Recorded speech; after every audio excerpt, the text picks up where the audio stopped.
आज का पहला पाठ कुरिन्थियों के नाम संत पौलुस का दूसरा पत्र, अध्याय 5, पद संख्याएं 14 से 21। जिसका कोई पाप नहीं था, उसी को उसने हमारे कल्याण के लिए पाप का भागी बना दिया। मसीह का प्रेम हमें प्रेरित करता रहता है, क्योंकि हम समझ गए हैं कि जब एक सबों के लिए मर गया तो सभी मर गए हैं। मसीह सबों के लिए मर गए, जिससे जो जीवित हैं वे अब से अपने लिए नहीं बल्कि उनके लिए जीवन बिताएं जो उनके लिए मर गए और जी उठे हैं। इसीलिए हम अब से किसी को भी दुनिया की दृष्टि से नहीं देखते। हमने मसीह को पहले दुनिया की दृष्टि से देखा, किंतु अब हम ऐसा नहीं करते। इसका अर्थ यह है कि यदि कोई मसीह के साथ एक हो गया है तो वह नया मनुष्य बन गया है। पुरानी बातें समाप्त हो गई हैं और सब कुछ नया हो गया है। ईश्वर ने यह सब किया है। उसने मसीह के द्वारा अपने से हमारा मेल कराया और इस मेल मिलाप का सेवा कार्य हम प्रेरितों को सौंपा है।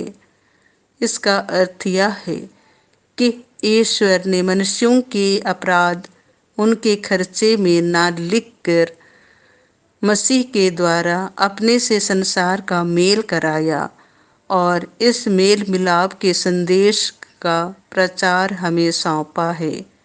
इसीलिए हम मसीह के राजदूत हैं, मानो ईश्वर हमारे द्वारा आप लोगों से अनुरोध कर रहा हो।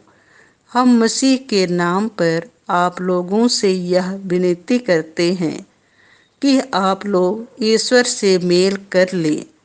मसीह का कोई पाप नहीं था, फिर भी ईश्वर ने हमारे कल्याण के लिए उन्हें पाप का भागी बना दिया, जिससे हम उनके द्वारा ईश्वर की पवित्रता के भागी बन सके। यह प्रभु की वाणी है।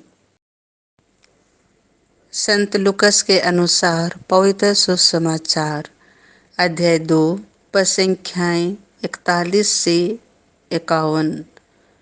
जब यीशु 12 वर्ष के थे तो वे प्रथा के अनुसार पर्व के लिए यरूशलेम गए।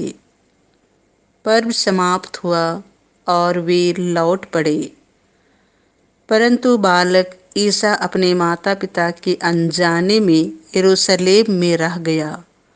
वे यह समझ रहे थे कि वह यात्री दल के साथ है, इसीलिए वे एक दिन की यात्रा पूरी करने के बाद ही उसे अपने कुटुंबियों और परिचितों के बीच ढूंढते रहे।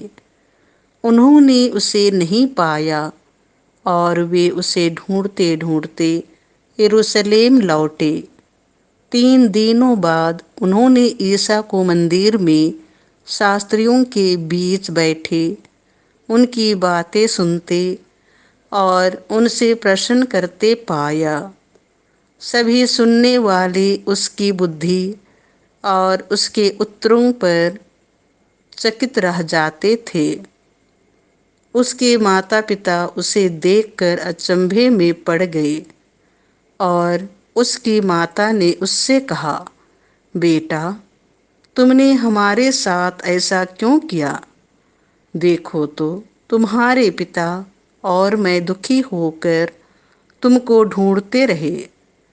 उसने अपने माता पिता से कहा, मुझे ढूंढने की जरूरत क्या थी?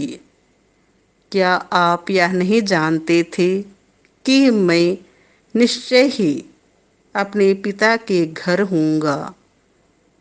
परंतु ईसा का यह कथन उनकी समझ में नहीं आया। ईसा उनके साथ नाजरेत गए और उनके अधीन रहे।